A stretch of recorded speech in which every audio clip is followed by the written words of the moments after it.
Sondas espaciais, mísseis, réplica de um veículo lançador de satélite. Vocês sabiam que é possível ter contato com algumas dessas raridades? E o melhor, aqui em São José dos Campos.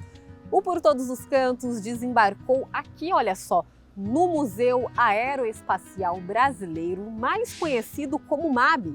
E você é o nosso convidado.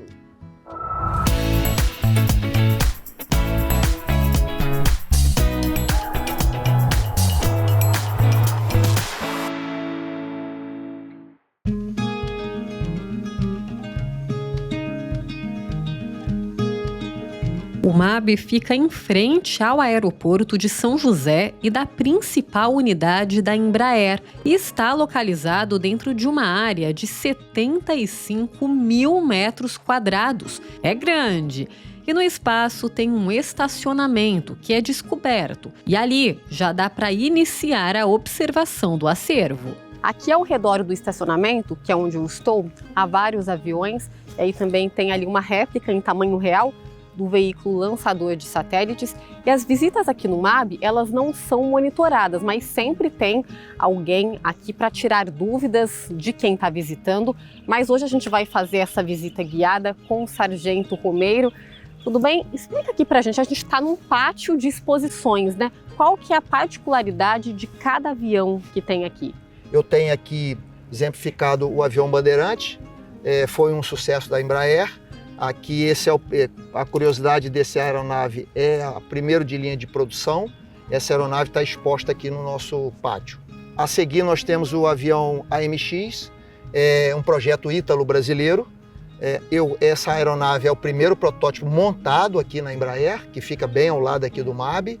Ao lado nós temos o primeiro pressurizado, que é o Xingu, o primeiro pressurizado da Embraer. Eu tenho lá um avião que foi um avião desenvolvido para participar de uma licitação internacional, especificamente para a Marinha Americana. É uma aeronave espetacular, que a Embraer ainda hoje produz, que é o nosso Super Tucano, o A-29, né, baseado nesta plataforma. Ao lado eu tenho o CBA, que é uma cooperação Brasil e Argentina. Esta aeronave também foi muito difundida à época. Não foi o sucesso esperado, mas ela serviu de base para a plataforma para as aeronaves hoje que produzem a Embraer. Ao lado nós temos o Brasília, que é o ZBA. Esse é o primeiro protótipo do Brasília, também exposto aqui no nosso pátio. O A-29, que eu já comentei aqui, é o Super Tucano. E ao lado dele eu tenho um Chavante, e é o único exposto na Força Aérea que tem essa parte que você consegue abastecer ele em voo. Então é uma aeronave também bem curiosa e bem bacana aqui no nosso pátio. Este avião aqui, citado pelo Sargento Romeiro, o Xingu, tem história, viu? A aeronave foi pilotada pelo Coronel Osiris Silva no misterioso dia 19 de maio de 1986, que ficou conhecida como a Noite Oficial dos OVNIs, onde 21 objetos não identificados foram vistos sobrevoando a região de São José dos Campos. Que loucura, né?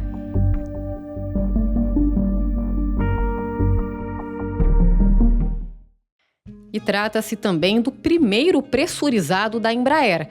Para vocês entenderem, a pressurização é feita para que seja possível a respiração dentro do avião, sem os incômodos causados pela baixa pressão durante o voo, permitindo que a aeronave opere em altitudes maiores e atinja um melhor desempenho. Já o A-29, o Super Tucano da Embraer, foi nomeado curiosamente de Ana Raio, em alusão à novela Ana Raio Zé Trovão, da extinta TV Manchete. O nome foi escolhido por funcionários da empresa após um concurso interno. E, de fato, essa faixa amarela é bem semelhante a um raio, né não? Então, seguimos. Esta aqui, bem em frente à entrada principal do MAB, é a Praça das Bandeiras, onde acontecem as solenidades e eventos cívico-militares.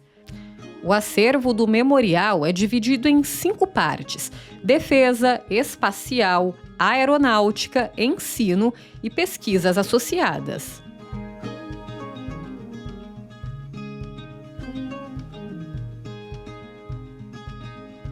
Romeiro foi contando e explicando pra gente várias curiosidades no decorrer do passeio, inclusive qual foi um dos primeiros projetos do então CTA.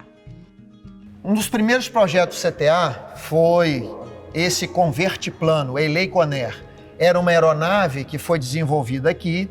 O grande problema dele, o Brasil sofreu embargos comerciais, inclusive com o motor. O motor não era brasileiro, a aeronave estava sendo desenvolvida. Por curiosidade, era uma aeronave que levantava voo nesta posição. Na vertical, né? Isso. E depois ele seguiria na horizontal. O grande problema, o embargo, foi o motor. O fornecedor do motor saiu do projeto, a gente partiu para um outro fornecedor e o motor era muito maior, ele perdeu espaço interno. Isso é década de 50, 54. Naquela época o motor era interno, um eixo de transmissão, transmitia essa energia para os motores. Atrás de você tem as hélices originais desse projeto. Você pode perceber que são de madeiras, ó. Esse aqui nós resgatamos, que o papel do MAB é resgatar e divulgar a história. Essa é a hélice original do motor, é tudo madeira.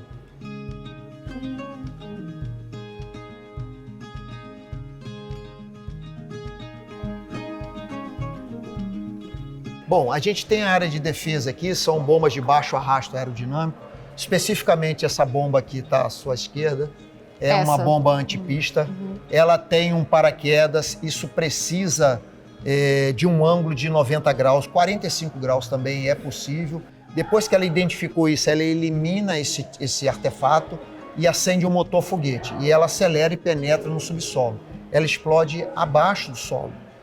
Além do buraco muito grande, ela modifica a estrutura do solo. Porque se for só o buraco, a gente tampa com a terra e depois a pista fica ativa de novo. Então é uma antipista, ok? Essa aqui especificamente é praticamente um tanque de combustível, é um gel que cola no corpo, o famoso napalm, e extremamente desumano. É uma bomba antipessoal. Especificamente essa não tem as empenas traseiras, né? Esse fogo é mais espalhado. Quando tem as empenas traseiras, o fogo é mais concentrado. Eu tenho aqui bomba de baixo arrasto, né? Por incrível que pareça, é o artefato mais usado no mundo inteiro. Essa aqui especificamente, ela pesa 920 quilos, a menor 120 quilos. Tem um paraquedas e esse é um freio. Por quê? Como ela não tem precisão, até eles chamam isso de bomba burra, a aeronave tem que voar um pouco mais baixo, em baixa velocidade. Para dar uma chance do piloto sair dessa explosão toda, é feito esse freio aerodinâmico. Isso retém a bomba, e a bomba, quando atingiu o objetivo, a aeronave já seguiu o caminho dela.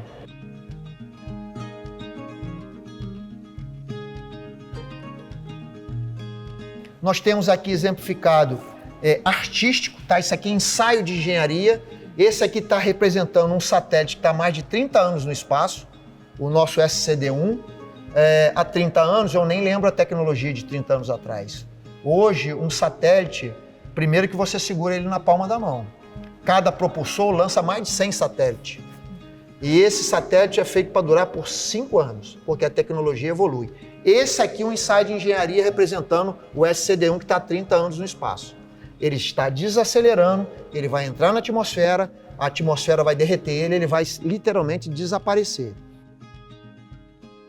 Reconhecem? Esta é uma réplica em tamanho real do Sputnik, o primeiro satélite artificial que o ser humano mandou para o espaço. Tem também foguetes e mísseis por aqui. Bom, chegamos na área de pesquisa associada, né? Aqui nós temos exemplificado este veículo. Aquela época ele foi desenvolvido para participar de uma competição na Austrália, onde os alunos do ISA estavam desenvolvendo essas células fotovoltaicas. Esse carro chegou a 106 km por hora, pesa em torno de 220 quilos. Mas o freio não era muito bom, não, né? O freio, eles planejaram como se fosse tudo plano. O circuito seria plano, mas tinha morros. Então, eles não investiram muito no freio. O freio dele não é muito santo, não. Mas, assim, o que é bacana, isso é da década de 90. Naquela época, as células giraram em torno de 20% de absorção dessa energia. Hoje chega a 70%. Isso evoluiu. E é um carro elétrico, que ele capta a radiação do sol e transforma em energia elétrica. Aí você vai me perguntar, mas, Sargento Romero, à noite não tem sol, mas ele consegue armazenar essa energia em baterias, então ele também anda à noite. Ele usa a energia acumulada durante o dia. Chegou em segundo lugar na categoria dele, mas só tinha fera participando.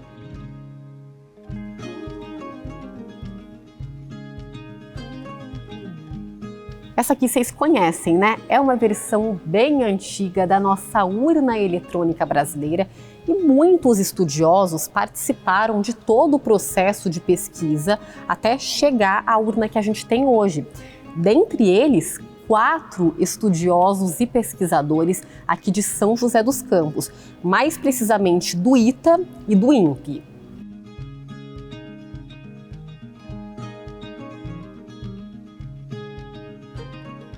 Pessoal, olha só, esses aqui são fragmentos do primeiro computador desenvolvido aqui no Brasil por alunos do ITA. Aqui, olha só, nós temos um aparelho de fax. Esse daqui, confesso que nem eu conhecia, porque ele é da década de 60. E é interessante, né, a gente ver como que com os anos as coisas vão evoluindo, né? Hoje mesmo a gente nem tem mais aparelhos de fax. E esta aqui, olha só, para o pessoal de exatas, é uma calculadora científica, muito, muito diferente, né? E pesada também.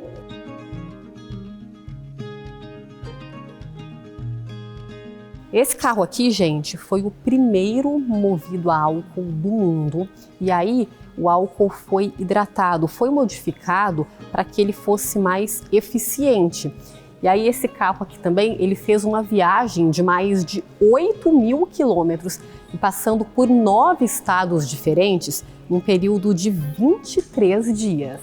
Essa sala aqui é em homenagem ao Marechal Casimiro Montenegro Filho, que foi fundador do então CTA e do ITA. Aí aqui nós temos uma espécie de linha do tempo, tem ali até uma imagem que mostra como que era aqui essa área de onde fica o MAV hoje antigamente. Mudou bastante, né? E aqui tem alguns objetos de pertences pessoais que foram doados pela família. E aí, para quem tiver curiosidade de saber mais sobre a história, estão todos expostos aqui no MAB. O MAB ainda tem um auditório para 120 pessoas e não para por aí não. Olha isso aqui! Uma das atrações principais do salão. O tour tá legal, né? O que vocês estão achando? A gente já passou pelos aviões que estão no estacionamento, conseguimos também ver um pouquinho da parte interna do MAB, mas não para por aí não.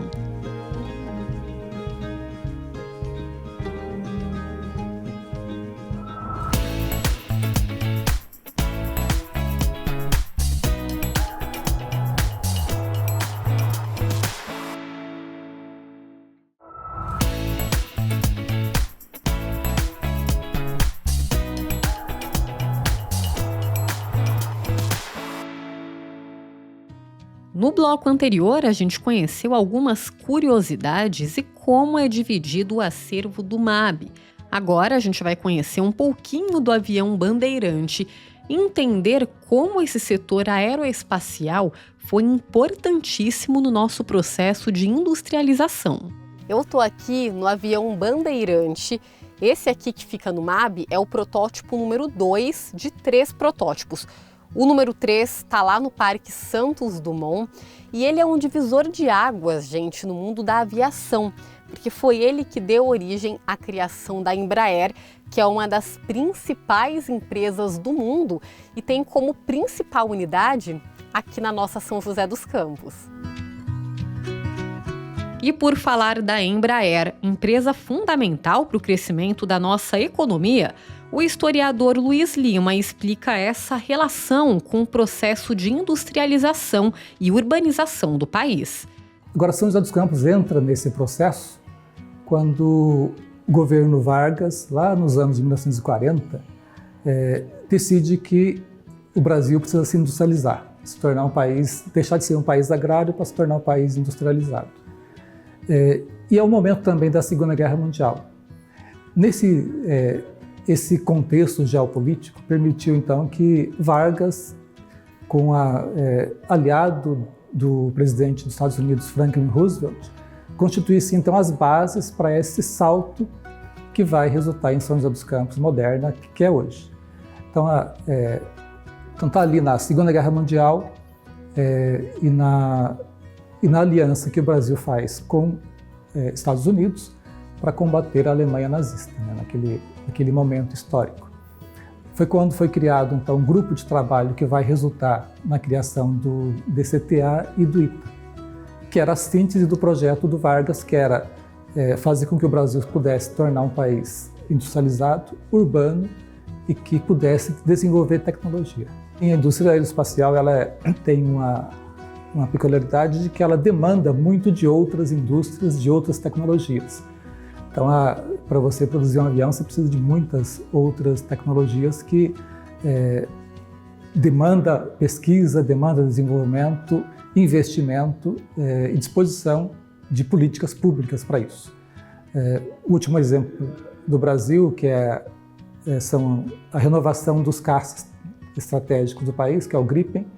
Então, é uma tecnologia que nós ainda não dominamos, supersônico, e que com essa aquisição junto à Suécia e a transferência da tecnologia, a Embraer passa a produzir aqui no Brasil caças supersônicos. Então, se absorve tecnologia, ao mesmo tempo consolida outras. É o exemplo do caça do avião cargueiro, que é o KC-390, que ele já é fruto do que a Embraer aprendeu e desenvolveu durante a sua existência, né?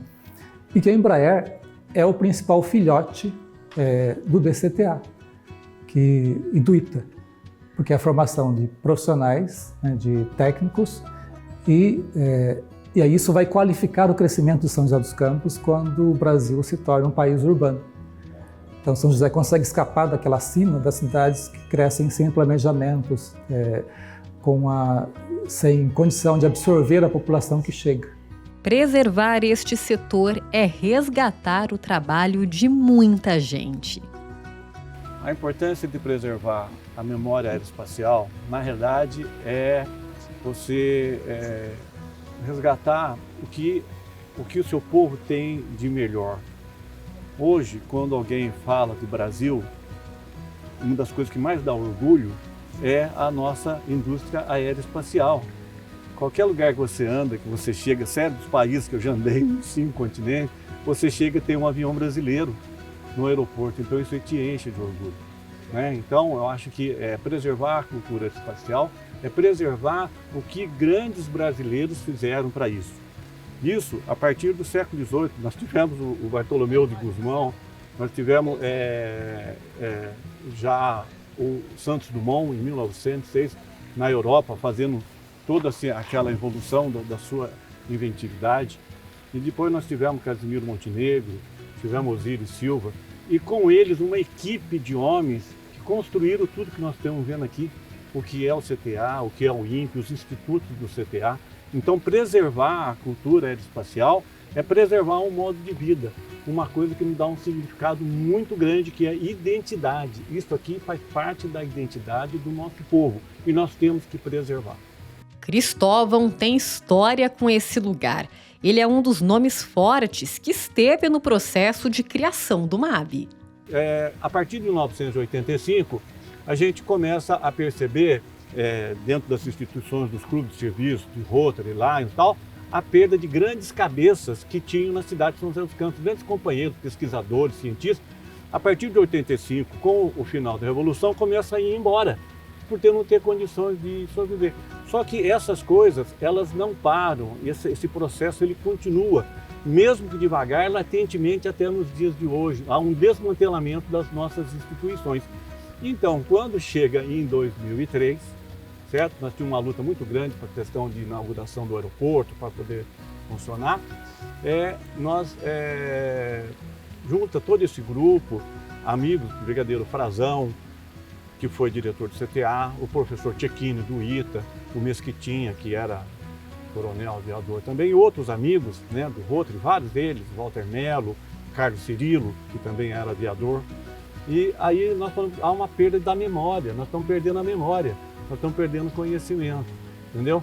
E é importante a gente fazer alguma coisa. Aí nós resolvemos vir conversar com o brigadeiro Ribeiro, que era diretor do CTA. E ele falou, ok, que coisa boa que a comunidade quer se envolver, isso é muito importante para nós.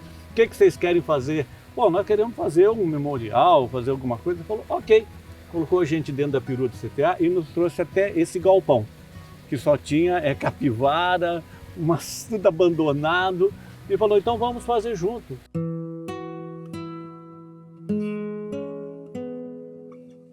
Esse espaço aqui é uma homenagem às vítimas da tragédia de Alcântara, no Maranhão. 3 dias antes do lançamento, o veículo lançador de satélite explodiu e aí vitimou 21 pessoas, todas trabalhavam no DCTA. E aí todos os anos, no dia 22 de agosto, que é a data da tragédia, os familiares vêm aqui e aí tem toda uma cerimônia em homenagem. E aí aqui também a gente vê, olha só, o nome de todas as vítimas no entorno desse memorial. E quem tem muita história sobre o mundo da aviação é nosso colega jornalista Wagner Matheus, que viveu por muitos anos o dia a dia do setor. Dani, eu passei durante os anos, final dos anos 70 e praticamente toda a década de 80, eu fui um dos correspondentes dos grandes jornais aqui em São José dos Campos. Basicamente eram os maiores jornais do Brasil. Nós tínhamos o Estadão, a Folha de São Paulo, o Globo e o Jornal do Brasil. Então eles mantinham jornalistas aqui para quê? Para mandar, enviar notícias, né, da região toda, mas com um foco muito aguçado na indústria aeroespacial, né, na pesquisa do CTA e na Embraer, que estava praticamente ali decolando, né, naquele período. E tinha muito interesse, né? Então, assim, se tivesse uma boa história para falar sobre este assunto, tinha espaço na seta. Assim, os jornais sempre gostaram de dar muita visibilidade a esse tema. A grande imprensa, né, assim como o país, a população, todo brasileiro, sempre torceu pelo país se desenvolver em tecnologia, em ciência. Então, a indústria aeroespacial, a indústria de pesquisa na área aeroespacial, eram uma fonte de ótimas notícias. Então, o leitor gostava de saber que o Brasil estava evoluindo em tecnologia, que a Embraer estava evoluindo, que outros países desenvolvidos, Estados Unidos, estavam comprando aviões da Embraer. Então, tudo isso levava também a imprensa, os veículos de comunicação, a darem uma prioridade para as notícias da Embraer e do CTA, né, na área da indústria aeroespacial. E ele até se recordou de um fato engraçado e dividiu com a gente. Eu me recordo de uma história bem interessante. Se passou com 2 jornalistas e 2 grandes jornais do país, correspondentes aqui, e não vou citar o nome, mas aconteceu o seguinte: vinham presidentes, vinham autoridades muito importantes do mundo inteiro aqui, principalmente para visitar a Embraer. E estava aqui o presidente da Guiné-Bissau, um país africano, visitando a Embraer. De repente, naquela visita, no meio da visita, nós vemos os dois correspondentes, 2 jornalistas, uma conversa animada com o presidente da Guiné-Bissau, que parece que se ouviu mais ou menos o seguinte: então, presidente, não vai levar nada hoje? Um aviãozinho, um tucano, não sei o que, um bandeirante, não vai levar nada hoje. Quer dizer, com tanta vontade de que desse tudo certo para a Embraer, esses jornalistas esqueceram um pouquinho do trabalho e estavam vendendo avião para o presidente da Guiné-Bissau. E ainda tem o belíssimo lago. Muita gente vem aqui e no pós-visita fica no banco contemplando a natureza. Muita gente não sabe, mas esse lago aqui é artificial. O que acontece? O solo era muito poroso e aí precisaram da ajuda da equipe de engenharia do Exército, que fez todo um trabalho no local. E a ideia era unir a natureza com a tecnologia. E deu certo, né? Porque você vem, visita o MAB e aí dá de cara com essa belíssima paisagem. Quantas histórias em cada cantinho do MAAB, não é mesmo? A gente viu que ele não é apenas mais um museu, tem muita história. A nossa economia cresceu muito por conta desse setor aeroespacial, né?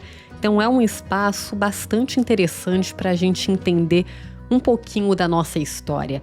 E é interessante a gente ver que muitas pessoas vêm aqui visitar, principalmente as crianças, né? Para elas é um barato. Então, viva a nossa história!